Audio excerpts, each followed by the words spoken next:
Hello everyone, welcome back to JRF अड्डा. Very good evening to all of you. So 2 जनवरी shift 2 में होने वाला है सोशियोलॉजी का एग्जामिनेशन और आज के सेशन में हम लोग बात करने वाले हैं कि आपको लास्ट मोमेंट पे क्या ऐसी चीजें फॉलो करनी चाहिए. लगभग 4 से 5 ये जो दिन हमारे पास बचे हैं तो किस तरीके से तैयारी करें. दिसंबर 2025 का पेपर क्या आएगा, कट ऑफ क्या रह सकता है, इंपॉर्टेंट टॉपिक्स कौन कौन से हैं जो इस टाइम पे हमें जरूर से तैयार करके जाने चाहिए, जो एग्जाम में पूछे जाने की हाई पॉसिबिलिटी है. इन सारी चीजों के बारे में आज के सेशन में बात करने वाले हैं. तो जल्दी से चैनल को कर लीजिए सब्सक्राइब, वीडियो को कर दीजिए लाइक और शेयर. रेगुलरली इस चैनल पे 3 PM पर मैं सोशियोलॉजी सब्जेक्ट की क्लासेस आप सभी के लिए लेकर आती हूँ, तो इसको आप मेरे साथ जरूर से ज्वाइन कर सकते हैं. क्लासेस का मैं लेवल ऑफ कंटेंट आप देख सकते हो किस तरीके से प्रिपरेशन करवाई जा रही है. यूजीसी नेट एग्जामिनेशन का लेवल काफी बढ़ता जा रहा है, कॉम्पिटिशन बढ़ता जा रहा है, कट ऑफ दिन पर दिन हाई होता जा रहा है और हाई कट ऑफ को क्लियर करने का एक ही तरीका है, कंसेप्चुअल क्लैरिटी. सिर्फ ऊपर ऊपर से पढ़ने वाले बच्चों, सिर्फ मैराथन से देखने से अब यहाँ पे सिलेक्शन नहीं होने वाला है. हर टॉपिक को डिटेल में और एकदम सारे कंसेप्ट्स हमें क्लियर करने की जरूरत है. तो उसके लिए आप जो ज्वाइन कर सकते हैं JRF अड्डा के प्रीमियम कोर्सेज, जिसमें कंप्लीट स्ट्रक्चर लाइव क्लासेस होती हैं. हर एक टॉपिक बहुत डेप्थ में, बहुत डिटेल में कवर कराया जाता है. क्वेश्चंस भी अगर सॉल्व कराए जा रहे हैं तो ऐसा नहीं बस क्वेश्चन दिखा दिया आंसर कर दिया हो गया. क्वेश्चंस को भी बहुत डिटेल में यहाँ पे समझाया जाता है और हर टॉपिक की थियरी वाइज क्लासेस तो ऑब्वियसली आपको मिलती ही हैं. उसके साथ आपको PDF notes, PYQs, mock test सब कुछ यहाँ पर आपको मिल जाता है. तो बिल्कुल आप इस कोर्स को जरूर से ज्वाइन कर सकते हैं. रिसेंटली JRF अड्डा ने 400 के सब्सक्राइबर कंप्लीट किए हैं, तो इसी ओकेजन पर आप सभी लोगों को 15% डिस्काउंट दिया जा रहा है. तो ये कोड आप लोग यूज कर सकते हो और इस कोड में 15% डिस्काउंट के साथ आपको 1 मंथ एक्स्ट्रा वैलिडिटी मिल रही है, यानी कि टोटल 13 मंथ्स के लिए कोर्सेज यहाँ पर आपको मिल जाते हैं, जिसमें आपको जून 26, दिसंबर 26 और जो भी क्रैश कोर्स वगैरह आता है सब कुछ यहाँ पे मिल जाए. तो इसको आप ज्वाइन कर सकते हैं. तो फिलहाल हम लोग बात कर लेते हैं दिसंबर 25 एग्जामिनेशन के बारे में. सबसे पहले अगर बात करें तो पेपर का लेवल क्या होगा. देखो, जिस तरीके से यूजीसी नेट एग्जामिनेशन का कंपटीशन बढ़ रहा है, यहाँ पर हम लोग ये बिल्कुल नहीं बोल सकते कि डायरेक्टली जो हमने बुक्स में पढ़ा है या डायरेक्टली जो PYQs में पूछा गया है वही चीजें हमें बिल्कुल डायरेक्टली देखी जाए, ऐसा तो नहीं होने वाला है. तो पेपर के लेवल की बात करें, इजी रहेगा या हार्ड रहेगा. तो देखो, पेपर इजी या हार्ड है, सबसे पहली बात ये हमारे प्रिपरेशन लेवल पर डिपेंड करता है. जब भी आप कोई क्वेश्चन सॉल्व करते हो, PYQ MCQ सॉल्व करते हो, इजी या हार्ड लगना ये आपकी प्रिपरेशन पर डिपेंड करेगा. अगर आपने प्रिपेयर किया है उस तरीके से, उस डेप्थ में किसी भी टॉपिक को पढ़ा है, तो डेफिनेटली पेपर इजी लगने वाला है. और अगर हमने यहाँ पर उस लेवल की तैयारी नहीं की है, सिर्फ ऊपर ऊपर से टॉपिक्स पढ़े तो हार्ड लग सकता है. बट पेपर का लेवल कैसा आएगा या किस तरीके के क्वेश्चन आएंगे, तो देखो एक चीज है, पेपर जो है आपका मॉडरेट लेवल का ही होने वाला है. ऐसा बिल्कुल भी नहीं है कि एकदम इजी क्वेश्चन पेपर आ जाएगा. अगर बहुत ही इजी क्वेश्चन पेपर आ गया, बिल्कुल डायरेक्टली कॉन्सेप्ट्स पूछ लेना जैसे कि दिसंबर 22 में हुआ था, तो मान के चलना फिर कट ऑफ भी उस अकॉर्डिंग रहेगा. और अगर पेपर बहुत ज्यादा हार्ड आता है, देखो इजी पेपर का अगर एग्जाम्पल देखना है तो आप दिसंबर 22 का जो पेपर है वो देख सकते हो. हार्ड पेपर का अगर आपको एग्जाम्पल देखना है तो अगस्त 24 में जो पेपर हुआ था उसका आप एग्जाम्पल देख सकते हो. बाकी मॉडरेट पेपर की अगर मैं बात करूं तो जून 25 का जो पेपर था या दिसंबर 24 एग्जामिनेशन का जो पेपर था, ये बिल्कुल लेवल वाला पेपर था. और अभी जो आपका ट्रेंड चल रहा है वो इसी लेवल का चल रहा है. तो अगर आपको लेवल ऑफ पेपर देखना है तो आप जून 25 और दिसंबर 24 के जो क्वेश्चंस हैं या प्रीवियस क्वेश्चंस हैं वो देख सकते हो. अब इसके अलावा हम लोग बात करें बाकी किस तरीके के क्वेश्चन बनते हैं, तो देखो सबसे पहली बात, अब आपको कोई भी असर्शन रीजन वाला क्वेश्चन नहीं पूछा जाता है. जून 24 के बाद जो एग्जामिनेशन पैटर्न है चेंज हुआ है. कोई भी असर्शन रीजन का क्वेश्चन नहीं आता है. पहले जो आपको क्वेश्चन आते थे, स्टेटमेंट 1 दिया रहता था, फिर स्टेटमेंट 2 हमें दिया रहता था और बताना था कौन सा स्टेटमेंट सही है. ये भी अब नहीं आते. अब आपको सिर्फ 3 तरीके के क्वेश्चन पूछे जाते हैं. सबसे पहले सिंपल MCQ टाइप क्वेश्चन, जहां पे एक क्वेश्चन और उसके 4 ऑप्शंस आपको दिए हुए होते हैं. ठीक है. दूसरा यहाँ पर होता है match the column type question. तो एक क्वेश्चन मैच द कॉलम तो आप जानते हो, लिस्ट 1 लिस्ट 2 करके आपको दिया है. ठीक है. तीसरा यहाँ पर आता है हमारा MSO मल्टीपल सिलेक्शन ऑप्शन या कोड बेस्ड क्वेश्चन आप बोल सकते हो, जहां पे एक क्वेश्चन से रिलेटेड आपको 4-5 या 3 से 4 स्टेटमेंट दिए हैं, फिर आपको यहाँ पे कोड्स दिए जाएंगे. ठीक है. जैसे ए बी सी सही है, सी डी ई यहाँ पर सही है, और उन कोड्स में से आपको सिलेक्ट करना है। तो ये 3 तरीके जो क्वेश्चन है वो हमें पूछे जाते हैं। इसके अलावा अगर सोशियोलॉजी पेपर 2 में मैं बात करूं तो पेपर 2 में 2 आरसी आपके आते हैं, मतलब 10 क्वेश्चन आरसी से बेस, एक आरसी पे बेस 5 क्वेश्चन, तो टोटल 10 क्वेश्चन। तो ये आपका जो एग्जामिनेशन पेपर है रहने वाला है। प्रीवियस ईयर क्वेश्चन में अगर आपसे असर्शन रीजन वाले सॉल्व नहीं हो रहे हैं, नहीं बता पा रहे हो करेक्ट एक्सप्लेनेशन है या नहीं, तो उनका आप ज्यादा टेंशन लेने की जरूरत नहीं है, ठीक है। इसी तरीके के जो क्वेश्चन है वो आपको यहाँ पे प्रिपेयर करने, सबसे ज्यादा एमएसओ टाइप क्वेश्चन। तो ये हमारा पेपर का लेवल की बात हो गई कि किस लेवल का पेपर आने वाला है, ठीक है। तो लेवल की मैं बात करूं मॉडरेट, यानी कि कंसेप्चुअल क्वेश्चन ही होंगे। मान के चलो यहाँ पे क्रोनोलॉजी वाले जो क्वेश्चन है आएंगे ही आएंगे, ठीक है। तो आप उनके लिए मेंटली प्रिपेयर रहिए, मतलब अगर आप पेपर देखो तो लगभग 10 क्वेश्चन आप मान के चलना कि क्रोनोलॉजी बेस्ड होंगे ही होंगे वहां पर, ठीक है। कुछ आपकी इजी होंगे, ऐसा नहीं कि सारे डिफिकल्ट, कुछ बहुत इजी होंगे, कुछ एकदम आउट ऑफ द बॉक्स होंगे जो आपको शायद बिल्कुल भी ना आते हो। तो ये चीजें आपको देखने को मिलेंगी ही मिलेंगी।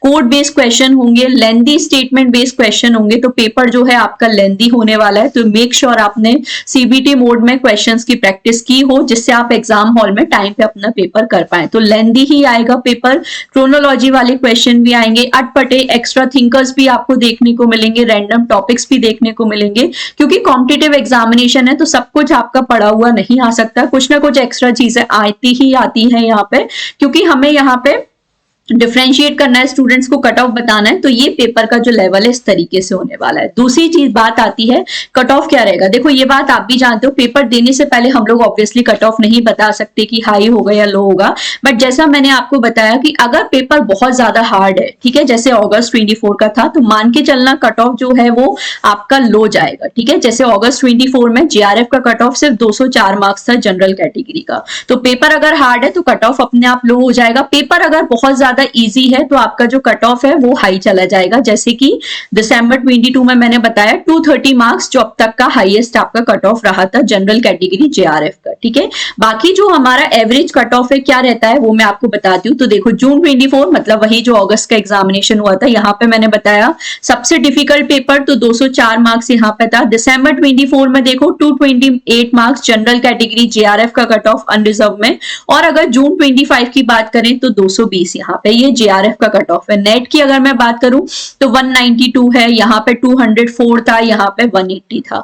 तो अब बात ये आती है कि हमारा कट ऑफ क्या है या हमारा टारगेट स्कोर बेसिकली क्या होना चाहिए। तो देखो आपका जो टारगेट स्कोर है दिसंबर के अकॉर्डिंग, मेरे अकॉर्डिंग देखो दिसंबर का जो कट ऑफ है वो भी इसी तरीके से होने वाला है। बहुत ज्यादा लो कट ऑफ जाने के चांसेस यहाँ पे नहीं है।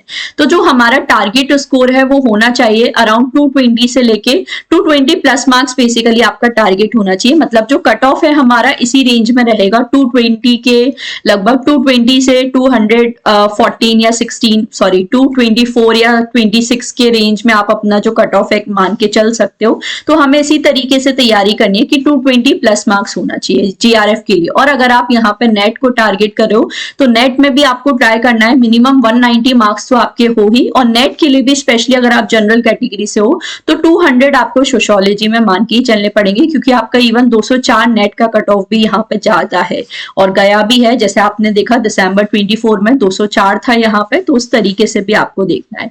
तो ये चीजें आप लोग जरूर से मान के चलिए कि अराउंड 220 से लेके 230 के रेंज में हमारा जो कट ऑफ है रह सकता है। तो उसी अकॉर्डिंग आपको पहले से ही मेंटली यहाँ पे प्रिपेयर होके चलना, और ऐसा कुछ भी नहीं है कि मैं अपने मन से बता रही हूँ, जो कट ऑफ ट्रेंड रहा है उसी के बेसिस पे।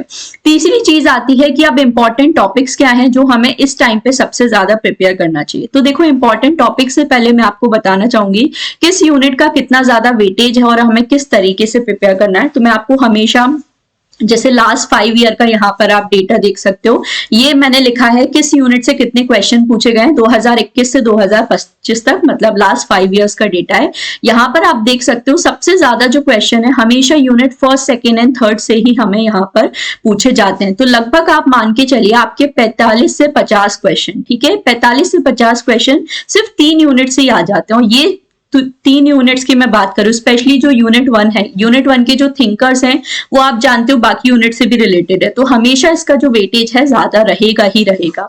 तो हमेशा मान के चलना है unit first, second and third को बहुत अच्छे से प्रिपेयर करना है, specially unit first and third को तो करना ही करना है। और यूनिट 2 रिसर्च आप जानते हो पेपर 1 से भी रिलेटेड है, तो वो चीज है। एक चीज और ध्यान रखें, आपके पेपर 2 का जो इन्फ्लुएंस है वो आपके पेपर 1 में भी पड़ता है, तो आपके पेपर 2 में जो कॉमन टॉपिक है पेपर 1 से उनको आपको अच्छे से प्रिपेयर करना है। जैसे रिसर्च आपका पेपर 2 में भी है, तो पेपर 1 में भी आपको रिसर्च के अच्छे क्वेश्चन ही पूछे जाएंगे। Unit 9 science technology and society में मास मीडिया का टॉपिक हम लोग पढ़ते हैं। मास मीडिया आपका पेपर 1 से भी रिलेटेड है, तो आपको कई बार ऐसा होता है पेपर 1 के टॉपिक पेपर 2 में पूछ लिए जाते हैं, पेपर 2 के टॉपिक पेपर 1 में पूछ लिए जाते हैं, तो आपको अच्छे से ये चीजें प्रिपेयर करनी। इन्वायरमेंट में कन्वेंशन एंड प्रोटोकॉल पेपर 1 से भी रिलेटेड है, पेपर 2 से भी रिलेटेड है, तो ये जो कॉमन टॉपिक्स हैं, चीजें हैं, इनको आपको जरूर अच्छे से प्रिपेयर करके जाना है। अब ये तो हो गई कि किस यूनिट का कितना वेटेज है, कौन सी यूनिट इंपॉर्टेंट है, तो unit first, second and third सबसे ज्यादा इंपॉर्टेंट है।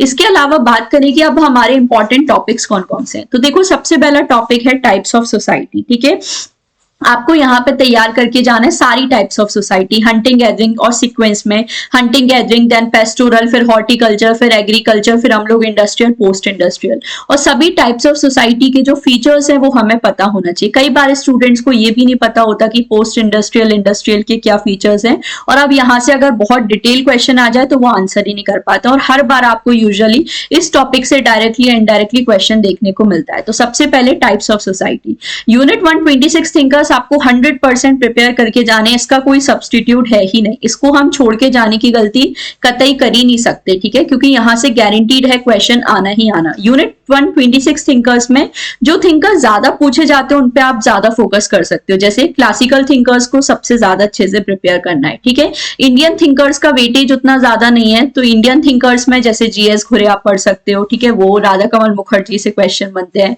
इसके अलावा पोस्ट मॉडर्न थिंकर्स जैसे कि मैनुअल कैस्टल से हर बार आपको क्वेश्चन देखने को मिलता है, एंथनी गिडन से आपको हर बार क्वेश्चन देखने को मिलता है, तो ये चीजें जरूर से प्रिपेयर करिए। बेसिक सोशियोलॉजिकल कॉन्सेप्ट जैसे वैल्यूज, नॉर्म्स क्या होता है, सोशल स्ट्रक्चर, कल्चर का टॉपिक यहाँ पे आ जाता है, अगेन वेरी इंपॉर्टेंट। तो ये सारे जो जनरल सोशियोलॉजिकल कॉन्सेप्ट्स हैं वो पढ़ने हैं। ठीक है, सोशल इंस्टीट्यूशन में बात करूं तो फैमिली, मैरिज एंड किनशिप के टॉपिक से आपको काफी क्वेश्चन पूछे जाते हैं, रिलीजन के टॉपिक से काफी क्वेश्चन पूछे जाते हैं, तो इसको जरूर से प्रिपेयर करिए। Social stratification specially caste and class के बेसिस पे किस तरीके से होता है, जो भी सारी थियरीज हैं सोशल स्ट्रेटिफिकेशन की, यहाँ से आपको हर बार क्वेश्चन देखने को मिलता है। ठीक है, सोशल चेंज का टॉपिक आप जानते हो, इसमें भी evolutionary theory, cyclical theory. Gender studies का टॉपिक अगेन बहुत इंपॉर्टेंट। अब देखो ये जो जेंडर स्टडीज है इसमें बहुत सारे टॉपिक आ जाते हैं, जैसे सबसे पहले जेंडर का डिफरेंस क्या है, जेंडर रिलेटेड जो भी टर्म्स है वो सारी चीजें, इसी में ही आप फेमिनिज्म के टॉपिक को इंक्लूड कर सकते हो, waves of feminism, perspective of feminism, gender and development जो अप्रोचेस हैं जैसे WID, WAD, ये सब आपको इस बार जून अटेम्प्ट में भी पूछा गया था, तो इनको आपको प्रिपेयर करके जाना है। मैंने यूट्यूब पे अलग से एक मैराथन सेशन लिया था अभी दिसंबर में इस टॉपिक पे, उसको आप देख सकते हो। सिमिलरली सोशल मूवमेंट्स का टॉपिक अभी बहुत ज्यादा ट्रेंड में चल रहा है, तो उसको जरूर से प्रिपेयर करके जाइए। यहाँ पे सभी तरह के मूवमेंट्स आ जाते हैं, जो यूनिट 5 में है वो तो है ही, इसके अलावा यहाँ पे पीजेंट मूवमेंट्स वगैरह भी आपको अच्छे से देख के जाने, एनवायरमेंटल मूवमेंट्स जो है ये सब आपको बहुत अच्छे से देखकर जाना है। Gender based, caste based movement है, विमेन बेस्ड मूवमेंट्स हैं, ट्राइबल मूवमेंट्स हैं, सब कुछ हमें बहुत अच्छी तरीके से, और जो भी सारी थियरीज हैं, अलग अलग थिंकर्स ने क्या क्लासिफिकेशन दिया है, किस थिंकर ने किस मूवमेंट को स्टडी किया है, कंप्लीटली आपको होलिस्टिक तरीके से प्रिपेयर करना है। मास मीडिया का टॉपिक इंपॉर्टेंट है, specially theories of mass media, and जो स्पेशली थिंकर्स है मास मीडिया से रिलेटेड वो, जैसे मार्शल मैक्लूहन वगैरह, इस बार भी आपको क्वेश्चन देखा गया था। टेक्नोलॉजी रिलेटेड थियरी है, मॉडर्नाइजेशन, ग्लोबलाइजेशन थियरी से आपको काफी क्वेश्चन पूछे जाते हैं। ठीक है, कॉन्स्टिट्यूशनल लॉ जैसे आर्टिकल्स हैं, अमेंडमेंट्स हैं, एक्ट्स एंड लॉज वाला टॉपिक है, ये आपको पूछा जा रहा है। अभी इस पर भी मैंने आपके लिए एक मैराथन सेशन लिया था, तो उसको भी आप लोग जरूर से देख सकते हो। लास्ट टाइम में क्विकली मैराथन से ये जो आपके टॉपिक है रिवाइज हो जाएंगे। इसके अलावा फिलोसफी ऑफ साइंस जैसे एपिस्टेमोलॉजी, एम्पिरिसिज्म, रेशनलिज्म, ये सब क्या होता है, types of research paper 1 paper 2, data collection technique जैसे ऑब्जर्वेशन मेथड, इंटरव्यू मेथड, ये सारी, सैम्पलिंग आप जानती हो, डेटा एनालिसिस में हम लोग कोडिंग, टेबुलेशन, ये सब क्या होता है, mean, mode, median, measurement skills, rural and urban society के मेन फीचर्स, कौन कौन से थिंकर्स ने काम किया, स्पेशली बुक से रिलेटेड क्वेश्चन यहाँ पर आपको काफी पूछे जाते हैं। एक्सचेंज थियरी में सोशल एक्सचेंज थियरी है Peter George Homans, Peter Blau का, मेलिनोस्की का कोलरिंग आ जाता है तो वो। मॉडल्स ऑफ इकोनॉमिक डेवलपमेंट में modernisation theory, neo Marxist theory जैसे dependency theory, world system theory, रोस्ट्रो के स्टेजेस, वो सब। फैक्ट्री एंड इंडस्ट्री सिस्टम का टॉपिक जैसे हम लोग Fordism, post Fordism, gig economy, ये सारे जो न्यू टर्म्स आपको देखने को मिल रहे हैं वो सब। Climate change and international policy, unit 7 convention and protocol, ठीक है। एनवायरमेंटल सोशियोलॉजी और उससे रिलेटेड कंसेप्ट एंड पब्लिकेशन, जैसे इस बार आपको काफी सारे न्यू कॉन्सेप्ट पूछे गए थे। पोएट मॉडल क्या है, इसके अलावा बात करें इकोलॉजिकल मॉडर्नाइजेशन, तो ये सारे टर्म्स भी मैंने आपको बताए हैं, अच्छे से हमें प्रिपेयर करके जाना है, तो इन सारी चीजों को जरूर से आप लोग देख के जाएं, ठीक है। यूनिट 10 की बात करें तो यहाँ पे रिलीजियस ऑर्गेनाइजेशन जैसे चर्च, सेक्ट, कल्ट वगैरह और न्यू रिलीजियस मूवमेंट, तो ये मैंने आपको कुछ टॉप 25 टॉपिक्स का यहाँ पे लिस्ट दिया है, ठीक है, क्योंकि लास्ट 5 डेज भी नहीं बचे अब तो हमारे पास, तो आपको ये जो टॉप 25 टॉपिक्स है इनको तो जरूर से रिवाइज करके ही जाना है। इन टॉपिक से बिल्कुल हाई चांसेस है क्वेश्चन आने के, और एक टॉपिक से आप जानते हो 2-3 तरह के भी क्वेश्चन आ जाते हैं, जैसे एपिस्टेमोलॉजी और फिलोसफी ऑफ साइंस से जून एग्जामिनेशन में भी आपको 2 से 3 क्वेश्चन पूछे गए थे, ठीक है। यहाँ पर आप सेमियोटिक्स का भी टॉपिक एक छोटा सा ही है तो वो चाहो तो इंक्लूड कर सकते हो, तो ये चीजें हमें ध्यान रखनी है। अब यूनिट 1 से ही जैसे मैंने बताया कितने सारे क्वेश्चन आ जाते हैं, तो आपके लगभग इजीली ये जो टॉपिक्स मैंने आपको बताए हैं इजीली यहाँ पर आपके अराउंड 60 समथिंग जो क्वेश्चन है बन जाएंगे, और इसके 60-70 आप ज्यादा ही यहाँ पे मान सकते हो, अराउंड 70-75 क्वेश्चन जो है इन्हीं टॉपिक से एक्सपेक्ट कर सकते हो। बाकी इन टॉपिक से और भी ज्यादा डिटेल में आप जानते हो क्वेश्चन बन सकते हैं, तो इन टॉपिक्स को आप लोग जरूर से प्रिपेयर करके जाइए, बहुत हाई चांसेस हैं इन टॉपिक से आपके क्वेश्चन बनने की। अब आपको देखो रिवाइज कैसे करना है, तो जैसे ये देखो मेरी जो प्रीमियम क्लासेस होती हैं वहां पर मैं आपको इसी तरीके से पढ़ाती हूँ। एक टॉपिक को एक ही पेज में हमने सारा समराइज कर दिया, क्योंकि अब लास्ट टाइम में पूरी तो क्लासेस रिवाइज करने का टाइम नहीं है, तो ऐसे आपको अगर आपने अपने खुद से शॉर्ट नोट्स बनाए तो उससे रिवीजन करो, बाकी जिन्होंने प्रीमियम बैचेस लिए हैं तो वो इस तरीके से शॉर्ट में, जैसे मैं आपको एक ही पेज पे पूरा नेटवर्क सोसाइटी थियरी समझा दिया, तो ऐसे आप रिवाइज कर सकते हो, ठीक है। प्रीमियम क्लासेस में मैं हमेशा इसी तरीके से पढ़ाती हूँ, एक टॉपिक है तो एक ही पेज पे उसे समराइज कर देना, सो दैट बाद में रिवीजन के लिए आसानी हो जाए। अब लास्ट में कुछ इंपॉर्टेंट टिप्स हैं जो आपको इन लास्ट 4 दिन जो हमारे पास बचे हैं 4-5 दिन उसमें करनी चाहिए।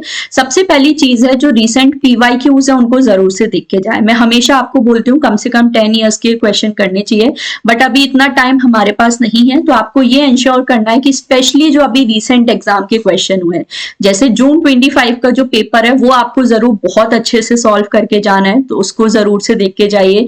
दिसंबर 2024 का पेपर, ठीक है, जो अगस्त 24 में हुआ था, मतलब रीनेट वाला एग्जामिनेशन, वो तो ये जो अभी 24 और 25 अभी जो रिसेंट एग्जामिनेशन के क्वेश्चन है ये आपको जरूर से करके जाने, और अगर आपके पास टाइम है 5 इयर्स के कर सकते हो तो आप 2021 से 2025 के जो क्वेश्चन है जरूर से करके जाइए, ठीक है। दूसरी चीज है पेपर 1 को भी ध्यान दो, पेपर 1 को अगर छोड़ दोगे तो सोशियोलॉजी में जेआरएफ नहीं हो सकता, क्योंकि यहाँ पे कट ऑफ हमेशा 220 प्लस रहता है, ठीक है। अगर आप पेपर 2 में 100 आउट ऑफ 100 क्वेश्चन भी सही करके आओ तो भी आपके सिर्फ 200 मार्क्स ही बनते हैं, और 200 मार्क्स से जेआरएफ क्लियर नहीं होगा सोशियोलॉजी में। सो मेक श्योर आप पेपर 1 को भी इक्वल टाइम अपना दे, कुछ भी नया टॉपिक पढ़ने पे मत जाओ, रिवीजन करो, ज्यादा से ज्यादा क्वेश्चन प्रैक्टिस करो, एंड पीवाईक्यूज पे ज्यादा फोकस करिए इस टाइम पे, ये चीजें आपको करनी है, ठीक है।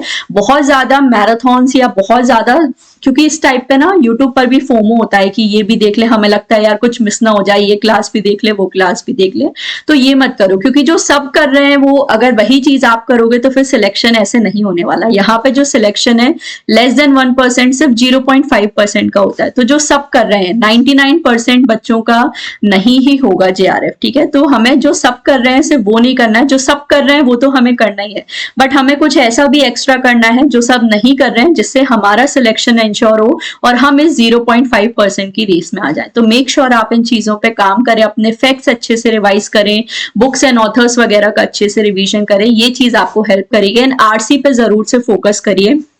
पेपर 1 में भी एक आरसी आता है यानी कि 5 क्वेश्चन, और पेपर 2 में 2 आरसी आते हैं 10 क्वेश्चन यानी कि टोटल 15 क्वेश्चन। 30 मार्क्स डायरेक्टली आप अपने आरसी से सिक्योर कर सकते हो, तो इस पर आप लोग जरूर से ध्यान दें, ठीक है। सो इन चीजों पे काम करोगे डेफिनेटली सक्सेस मिलेगी और बहुत अच्छा आपका जो रिजल्ट है देखने को मिलने वाला है। बाकी मैंने आपके लिए मैराथन लिए हैं, जैसे ये जेंडर स्टडीज का मैराथन आप देख सकते हो। लास्ट वीक मैंने आपके लिए 6.5 घंटे नॉन स्टॉप 6.5 घंटे मैंने लगातार बोल के जो पूरा थियरी है आपको सभी 10 यूनिट से रिलेटेड सोशियोलॉजी का वो रिवाइज कराया था। तो ये मैराथन जो है 6.5 घंटे का सबसे बेस्ट मैराथन है। पूरा थियरी सभी 10 यूनिट से रिलेटेड आपका रिवीजन हो जाएगा, तो इसको आप लोग जरूर से देख सकते हो। बाकी देखो एक्स एंड लॉज, और अभी ये सीबीटी मैराथन लिए थे जिसमें हर यूनिट से रिलेटेड 100 क्वेश्चन हमने किए हैं। तो 500 एमसीक्यूज मैंने 5 दिन में आपको सॉल्व करवाए हैं बहुत अच्छे से। अगर आप इनको प्रिपेयर करके चला जाओगे आपकी प्रिपरेशन गारंटीड। और यूनिट 1 सबसे इंपॉर्टेंट है, तो यूनिट 1 के लिए मैं अलग से एक और मैराथन सेशन लेकर आ रही हूँ, उसको भी आप लोग ज्वाइन कर सकते हो। 3 PM मेरी क्लास का टाइमिंग है सोशियोलॉजी का, तो रेगुलरली आप लोग ज्वाइन कर सकते हैं। बाकी JRF अड्डा एप्लीकेशन को भी इंस्टॉल कर लीजिए, सारी क्लासेस के PDF आपको मिल जाते हैं फ्री क्लासेस के। जब आप सेक्शन में जाओगे तो आप इधर सर्च कर सकते हो मेरा नेम जूही, और आपको सारी जो क्लासेस है मिल जाएंगी। सो आज के लिए बस इतना ही। Don't forget to like and share the video. Comment करके जरूर बताना वीडियो हेल्पफुल लगा या नहीं, और कोई आपका डाउट है तो वो भी जरूर बता सकते हो। 3 PM पे रेगुलरली सोशियोलॉजी की क्लासेस हैं, तो उसको ज्वाइन कर सकते हो। चैनल को सब्सक्राइब कर लीजिए। लास्ट 5 डेज से बैक टू बैक मैराथन्स लेके आ रही हूँ, और लास्ट 5 डेज भी बैक टू बैक मैराथन्स होने वाले हैं। सो मेक श्योर आप चैनल को जरूर से सब्सक्राइब कर लें। Thank you so much for watching.